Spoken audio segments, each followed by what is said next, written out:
آپ دیکھیں کہ اس کا دوست جو اسد ہے جس نے اس کو پسٹل دیا، پہلے 324 کے مقدمے میں وہ چالان ہے، پہلے بھی اس نے کسی کو فائر مارا۔ ناظرین، یہ سارے وقوعے جو ہیں جن کے بارے میں بات میں نے کی، پہلے میں نے ثنا یوسف کے بارے میں بات کی، اور وہ بھی فیصل آباد کا تھا، اور اس کے بعد یہ لڑکا بھی جڑا والا بھی فیصل آباد میں، یہ لڑکا بھی فیصل آباد کا، اور آپ یہ دیکھیں کہ جی کتنی دیدہ دلیری سے اس نے قتل کیا، اسے پرواہ ہی نہیں ہے کہ اس کے بعد اس کا ہوگا کیا، کیونکہ اسے یہ یقین ہے کہ اس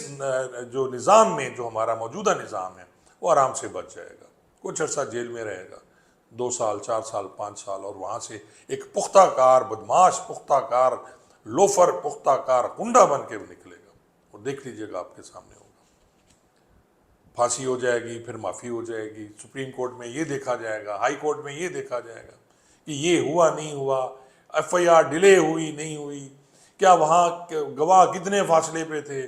اور ان ساری چیزوں سے وہ بچ کے اس نے آخر سپریم کورٹ سے واپس آ جانا ہے یا ہائی کورٹ سے واپس آ جانا ہے، اگر انیشلی بھی اس کو سزا دے دی گئی۔ ناظرین، ایسے مقدمات میں سیمنیٹی ہونا چاہیے، اور سمری، اس کو فوری ٹرائل ہونا چاہیے، فوری ٹرائل ہو کے اس کو سزا ہونی چاہیے۔ ایک عام پولیس والے کے گریبان پہ ہاتھ ڈال دیں تو 780 لگ جاتا ہے، اگر کسی بہت بڑے آدمی پہ ہاتھ کسی نے کچھ کر دیا 780 لگ جاتا ہے، لیکن ایک مظلوم غریب لڑکی جس کو سرے راہ دن دہاڑے قتل کر دیا گیا، کیا اس کے مرنے پہ 780 نہیں لگایا جا سکتا؟ میں ریکویسٹ کروں گا سی پی او صاحب سے، بلال صاحب سے، میں ریکویسٹ کروں گا باجوہ صاحب سے، سعید صاحب سے، اس میں آپ لگوائیں 780 لگوائیں، تاکہ ایسے مقدمات جن سے دہشت پھیلی ان بچیوں میں، کیا آپ کوئی بچی اکیلی باہر نکلے گی؟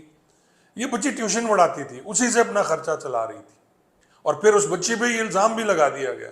کہ جی اس کے تعلقات تھے اس سے، اور تفتیشی یہ کہتا ہے، جو میری اطلاع کے مطابق، اس کا موبائل فون دے دیا گیا بچی کا، کہ اس میں ایک بھی بات، ایک بھی میسج اس بچی کی طرف سے نہیں ہے یا اس نے رسپانس کیا ہو۔ تو جب وہ انکار کر رہی ہے، جب اس کا تعلق نہیں ہے، تو پھر اس طرح اس کو قتل کر دینا کہاں کا انصاف ہے؟ ناظرین، کچھ سجیشنز ہیں اس کے سلسلے میں عرض کروں گا۔ تو ایک تو یہ ہمارے ہاں جو اسلحہ کلچر، ڈالا کلچر،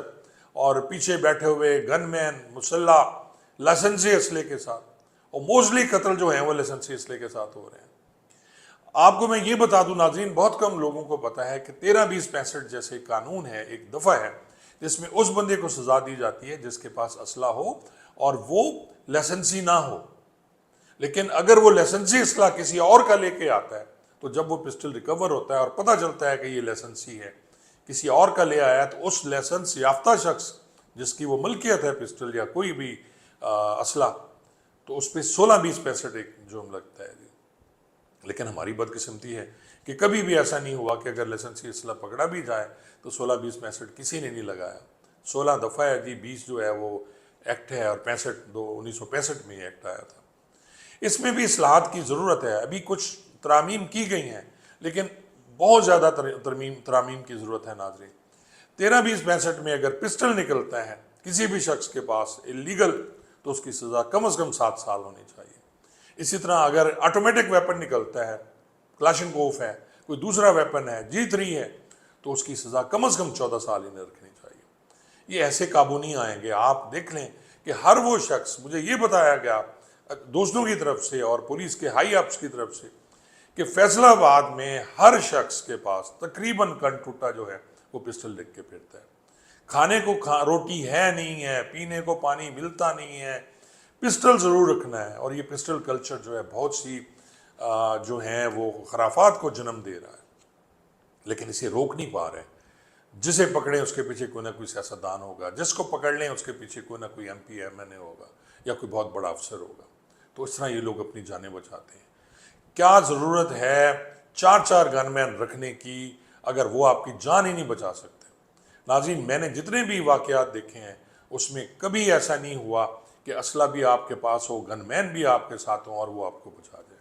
میں اکثر مثال دیتا ہوں، نور محمد خان لنڈ جو تھے MNA یارو لنڈ کے، ان کا بیٹا نثار لنڈ مرڈر ہوا، اور اس کے آگے بھی گاڑیاں تھیں، پیچھے بھی گاڑیاں تھیں، گاڑی میں بھی کلاشنکوف تھی، کوئی نہیں بچا سکا۔ آپ کو یاد ہوگا کہ SP صاحب شہید ہوئے تھے گجرانوالہ میں، تو اس میں ان کے گن مین اندر بیٹھے ہوئے تھے، گن مینوں کو اتنی فرصت ہی نہیں ملی کہ وہ گن کا رخ باہر کی طرف کر سکے، چھت پاڑ دی انہوں نے، ٹریگر دبایا اور گولیاں چھت سے نکلی، ان کو مہلت نہیں ملی اور سارے وہیں ڈھیر ہو گئے۔ تو کیا اسلحہ بچا سکتا ہے؟ نہیں، صرف اللہ کی ذات بچا سکتی ہے۔ اللہ کی ذات پہ بھروسہ رکھیں۔ اور میں ریکویسٹ کروں گا، جو ہماری ہیں چیف منسٹر صاحبہ، وہ کہتی ہیں کہ عورت ان کی ریڈ لائن ہے، تو یہاں عورتیں کہاں ریڈ لائن ہیں؟ اگر ان کی راج دہانی میں، ان کے اقتدار میں عورت باہر ہی نہیں نکل سکتی، اس کو جہاں چاہے جو مرضی مار دے، تو پھر آپ کی عورت کی کس طرح آپ حفاظت کر رہی ہیں؟ ان قوانین کو لاگو کریں، مہربانی کریں۔ اگر میری آواز آپ تک پہنچتی ہے، جتنے بھی ارباب اختیار ہیں، قوانین بنانے والی ہماری اسمبلیاں ہیں، صوبائی اسمبلی ہے، اس ٹائپ کے قوانین بنائیں کہ جی اگر کوئی بندہ، اور اس کلچر کو جو کہ بہت زیادہ پھیل گیا ہے اسلحے کا، اس کو ختم کرائیں۔ اگر کوئی بندہ لائسنسی اسلحہ لے کے بھی کسی کو مرڈر کرتا ہے تو اس کو بھی سزا دینی چاہیے، اس کو اتنی سزا ملنی چاہیے جتنی بغیر لائسنس کے ہے، تو پھر سب ٹھیک ہو جائے گا۔ ورنہ جس طرح پوری ملک میں اس وقت اسلحہ کلچر پھیل چکا ہے، شاید ہر آدمی، ہر شریف آدمی اپنی عزت اور جان نہ بچا پائے۔ بہت بہت شکریہ۔